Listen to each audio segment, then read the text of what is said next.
बोलना पड़ता है दोस्तों।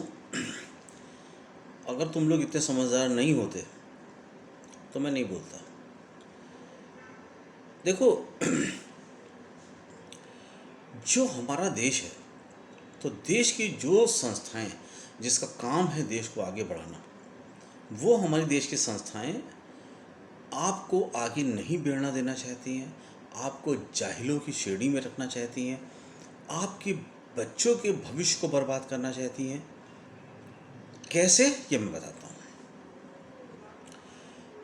और ये जो आप हिंदू मुसलमान जय श्री राम ये सब करते हो, मुझे इससे खुन्नस आती है, क्योंकि ये जो है आप अपने ही लोगों के जीवन को तबाह कर रहे हो। बजाय अच्छी बातें करने के आप उन्माद वाली बातें करते हो ताकि वोट सेंट्रलाइज हों और आपकी जो दाना पानी है नेतागिरी का वो चलता रहे। देखिए, अभी कोरोना में इंडिया में सबसे ज़्यादा डोनेशन हिंदी किसने दिया है? टाटा सन्स और टाटा को मिला ले तो 1500 करोड़ रुपए। टाटा पारसी है, टाटा लोग पारसी हैं। दूसरा सबसे बड़ा दान दिया है अजीम प्रेमजी ने। वो कौन है? मुस्लिम है। बाकी जो तुम्हारे जो एक तो तुम्हारे जो बिजनेसमैन इंडिया के हैं, जो अपने को सबसे बड़ा बिजनेसमैन बताते हैं, जो 1 लाख करोड़ और 2 लाख करोड़ की दुनिया के सबसे अमीरों में गिनती आती है, वो उसका आधा भी नहीं दे पाए। किसकी इज्जत करोगे तुम? उन चोरों की जो देश की संपत्ति लूट के, पूरे लोगों को लूट के एक भी पैसा देने का तैयार नहीं है, या उनकी जो इंसानियत को वैल्यू करते हैं और वो दान करते हैं। अब एक दूसरी चीज़ ले, कोरोना में और भी लोगों ने दान किया। अगर मैं हिंदुओं की जो भगवान के ट्रस्ट हैं उनको ध्यान करूँ, सब साईं बाबा ट्रस्ट ने 51 करोड़ दान किया है, और बाकी और संस्थानों ने भी दान किया। किसी ने 1 करोड़, 188 करोड़ का भी एक दान आया हुआ है किसी का, स्वामी नारायण ट्रस्ट का 188 करोड़ का है। बाकी और लोगों ने 10 करोड़, 2 करोड़, 5 करोड़, जितना जिसका बनता है इसने किया है। अब ये बात आप कहोगे ये तो बड़ी अच्छी बात है कि ट्रस्ट ने मंदिर में इतना दान किया। मैं कहूँगा अच्छी बात नहीं है। साईं बाबा ट्रस्ट के पास 51 करोड़ रुपए थे दान देने के लिए, तो ट्रस्ट जीरो थोड़ी ना हो गया। भाई, दान तो आप अपनी कमाई का, जो आपके पास पैसा है, 2, 4, 5% देते हो। बहुत ज़्यादा दानी हो गए 10% दोगे, बहुत ज़्यादा उससे बड़े दानी हो गए 20% दोगे। अगर इनके पास इतने पैसे हैं, इन ट्रस्ट के लोगों के पास, मंदिरों के पास, अगर ये इसी से गरीबों के लिए स्कूल, अच्छे world class education to poor children of India free of cost, अगर आप चाहते हो कि आपका देश दुनिया में नाम करे, आपके बच्चे दुनिया में नाम करें, आपके बच्चे अच्छे और महान बने, तो आप ये कर सकते थे, लेकिन नहीं किया। जब कोरोना का डर सताया और गवर्नमेंट ने डंडा चलाया होगा कि सारे ट्रस्ट बहुत फोकट का पैसा इनकम टैक्स में छूट ले चुके हो, निकालो अब, तो तुमने 51 करोड़ दान कर दिए। और देखो, बाबा रामदेव, मैं बाबा तो सॉरी रामदेव, बाबा तो कहना गलत होगा क्योंकि वो बाबा नहीं है। बाबा तो वो होते हैं जो सब कुछ सेक्रीफाइस करके जंगल में चले जाते हैं। जो 25 करोड़ दिए, 70,000 करोड़ की मालिक 25 करोड़ दिए, और गवर्नमेंट से छूट कितनी ली है? 2200 करोड़ इनका माफ़ कर दिया गया। 2200 करोड़ माफ़ कर दिया गया, 25 करोड़ दिया, 70,000 करोड़ की संपत्ति के मालिक। ये तुम्हारे जितने बाबा लोग हैं, एक्चुअल में ये जो साधु संत होते थे, इनका काम होता था देश को दिशा दिखाना, लोगों को दिशा दिखाना, ताकि लोग जीवन में आगे बढ़ें और बड़े रास्ते पे चले। बच्चों जो हैं वो बच्चों का भविष्य बने, देश आगे बढ़े। लेकिन ये कोई आपको बढ़ने नहीं देना चाहते हैं। ये कोई स्कूल नहीं खुलेगा, ये धंधा करेंगे, बिजनेस करेंगे, प्रोडक्ट बना के बेचेंगे। फेयर एंड लवली बहुत ख़राब है, भैंस को फेयर एंड लवली बहुत सफ़ेद, वो सफ़ेद नहीं हो जाएगी, और खुद उसके बाद ब्यूटी प्रोडक्ट निकालेंगे, तब चुप हो जाएंगे कि तुम्हारे ब्यूटी प्रोडक्ट को भैंस पे लगाएं तो वो क्या गोरी हो जाएगी। हैं? चूहे को तुम्हारा बिस्कुट खिलाएंगे तो क्या वो ताकतवर बन जाएगा? मतलब पब्लिक को मूर्ख बनाना ये इनका सारे लोगों का धंधा है। और वो इसलिए कि तुम मूर्ख बनते हो। इन लोगों ने, जिन ट्रस्ट ने इतना पैसा दान, देखो कोरोना के लिए दान दिया, ये एक मतलब एक अच्छी बात है ना, कि आखिर उन्होंने निकाला। जब ये मानवता के ऊपर प्रॉब्लम आई तो उन्होंने निकाला। मैं इसके लिए उनको बोलना चाहता हूँ कि भाई ठीक है, आपने बहुत अच्छा काम किया कि आपने पैसा दिया। लेकिन आपने, देखिए, बीमारी, आप अगर अपने देश के बच्चों के लिए पैसा खर्च करते, वो बहुत अच्छे डॉक्टर इंजीनियर बनते, तो कितने डॉक्टर ऐसे, इंजीनियर ऐसे होते जो कोरोना जैसे 100 बीमारियों का इलाज पहले में एडवांस में करके रखते। ऐसे आपको टीके, ऐसे आपको आपकी इम्यूनिटी को बूस्ट अप करते कि कोई दुनिया का माई का लाल, कोई कोरोना जो है वो, कोई भी वायरस आपके ऊपर इफेक्ट नहीं कर सकता था। लेकिन ये तो हम पहले आपको गरीब बनाएंगे, फिर आपको 2 रोटी देंगे। ये जो हमारी देश का ट्रेंड है कि आप गरीब बनो, पहले आपको गरीब बनाएंगे, सड़क पे भीख मंगवाएंगे, फिर 2 रुपये देंगे और वो एक केला और सेब का एक थैली दे के फिर उसकी फ़ोटो खिंचवाएंगे। तो वो गुनाह है बेसिकली, ये इंसानियत के साथ गुनाह है ये लोग जो कर रहे हैं। तो देश को आगे बढ़ाने का काम किसका है? नेता का। वो पूरे देश को उसने कैसे बर्बाद कर रहे हैं आप देख सकते हैं कितने अरबों खरबों रुपए लूट के तुम लोगों को भंगी बना के तुमको लूटने पे लगे कि जो तुम्हारे घर में पैसा है उसको भी कैसे लूटा जाए। वो उस पे हैं, देश को लूट लिया, देश की संपत्ति लूट रहे हैं, बेच रहे हैं, फिर तुम्हारे घरों से पैसा निकलवाएंगे, तुम्हारे श्रम को लूटेंगे, सब तुम्हारा लूटेंगे। वो लुटेरे। जो साधु संत जिनका काम है देश को आगे बढ़ाना, सही दिशा दिखाना, सही रास्ता बताना, बच्चों का भविष्य बनाना, वो बर्बादी, वो बिजनेस कर रहे हैं। तो पैसा जमा करके रखेंगे, 51 करोड़ रुपए दान कर देंगे, 188 करोड़ रुपए दान कर देंगे, लेकिन एक भी स्कूल नहीं बनाएंगे कि तुम्हारे बच्चे आगे पढ़ लिख के, जो गरीब के बच्चे हैं जो पढ़ के आगे नहीं बढ़ पा रहे हैं, वो भी पढ़ के अच्छे वर्ल्ड क्लास शिक्षा पाएँ उस पैसे से। तो ये जो मंदिरों में जाके पैसा चढ़ाते हो उसको बंद कर दो। अगर चाहते हो कि तुम्हारे बच्चे आगे बढ़ें, देश आगे बढ़े, तो स्कूल में जाके डोनेशन करो। ये मंदिर में जो दान पात्र लगे रहते हैं, ये स्कूलों में जाके डोनेट करो। मंदिरों में दान पात्र तुम लोगों को उल्लू बनाने के लिए और ऐश करने के लिए वो बने हुए हैं। अगर तुम देश को आगे बढ़ाना चाहते हो, अपने बच्चों को आगे बढ़ाना चाहते हो, देश की मानसिक तरक्की, सांस्कृतिक तरक्की चाहते हो, तो सब पैसा स्कूल पे डोनेट करो।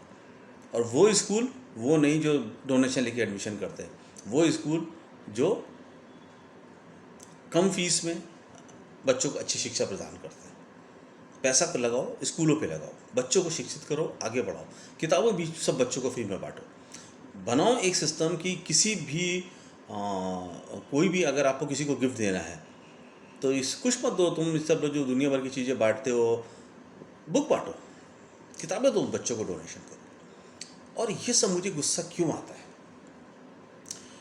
क्योंकि मेरे देश के लोग गरीब हो रहे हैं, सारा पैसा खींच के 2-4 अमीरों के पास जा रहा है, बाकी लोग गरीब बन रहे हैं, परेशान हैं, दुखी हैं, उनकी पैसे छिन रहे हैं, उनका भविष्य छिन रहा है। और सबसे बड़ा मेरे लिए जो टॉपिक होता है वो होता है मेरे बच्चों का भविष्य जो है वो जीरो हो रहा है। आने वाली पीढ़ियाँ क्या सोच के पढ़ेंगी जब उनके पास आगे जॉब ही नहीं होगा, तरक्की के रास्ते उसके सारे बंद हो चुके होंगे।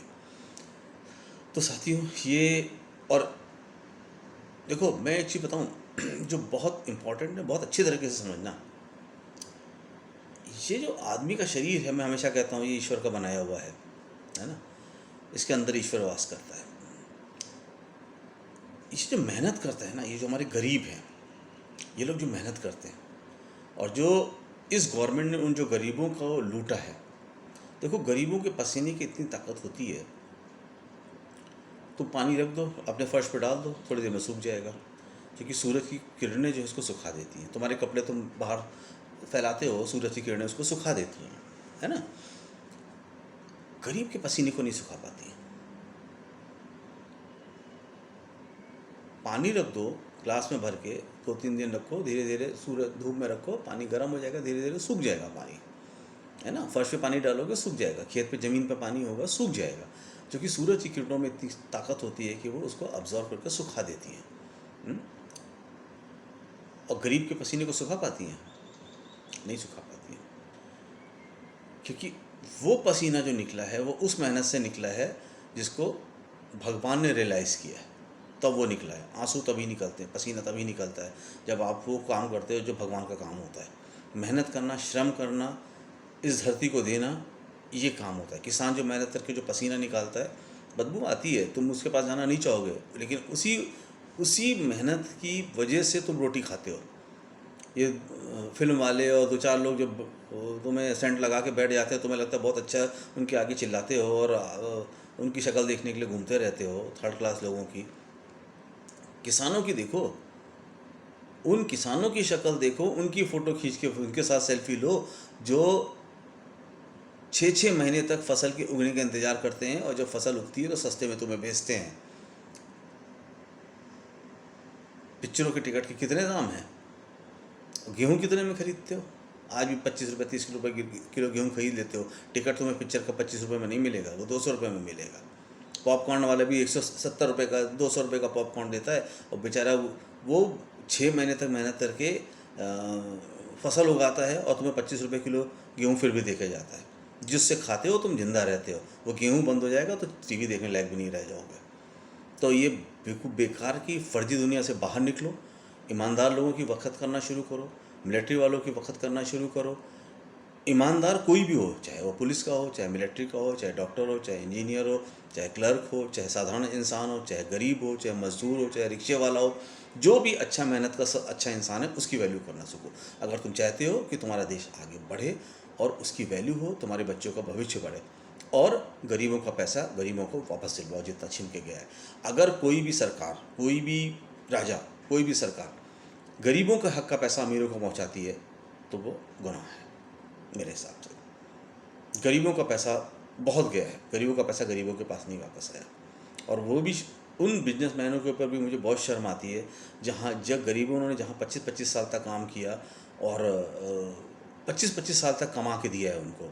वो मशीनों पे वही काम करते हैं जो आपको मशीनों पे काम करके उन्होंने आपको कमा के दिया है, और 1 महीने में के बाद जो है आपकी हालत ख़राब हो गई और आपने उन लोगों का पैसा काटना शुरू कर दिया और नौकरियां लेना शुरू कर दी। शर्म की बात है। देश कहाँ जा रहा है?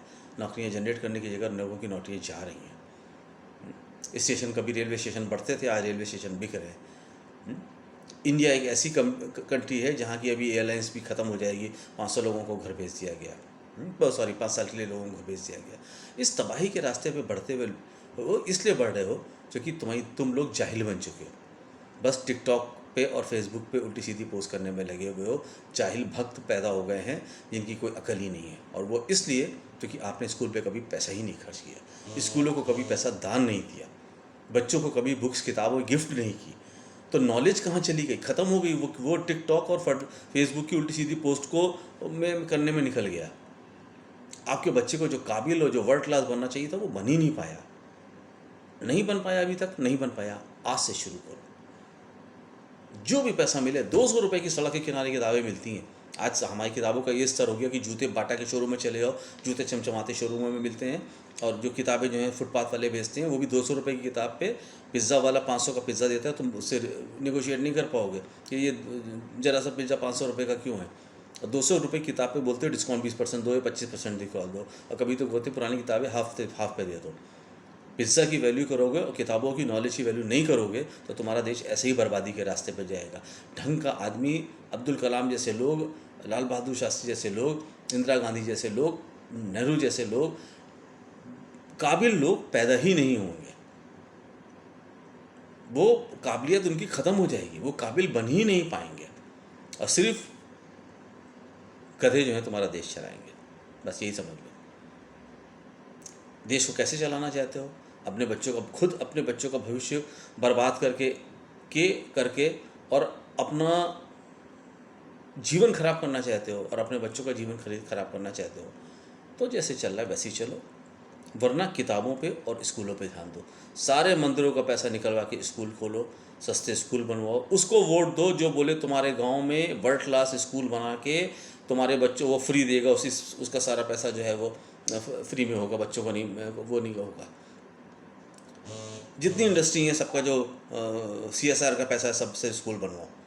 गवर्नमेंट से बनवाओ कि कंपलसरी इतना पैसा बजट देना है, मत खरीदो हथियार, मत खरीदो कोई और चीज़। जितने लोग विदेशों में पैसा खर्च कर रहे हैं सिर्फ घूमने में और टहलने में, वो सारा पैसे का स्कूल और कॉलेज बनवाओ, तुम्हारे बच्चे बढ़ के इतना निकलेंगे। इस देश में इतना पोटेंशियल है, इतने नेचुरल रिसोर्सेज हैं, इतना माइंड है, इतनी पब्लिक है, वो कुछ भी कर सकती है। इस दुनिया, पूरे इंडिया को दुनिया में चमका सकती है। बाकी तुम देख लो, जय श्री राम करके, हिंदू मुस्लिम करके गुंडागर्दी झगड़ा करना, ये सब करना है, या देश को आगे बढ़ना है, मंदिर बनवाने हैं या स्कूल बनवाने हैं, तुम जानो, तुम्हारा देश वैसे ही बनेगा। Thank you.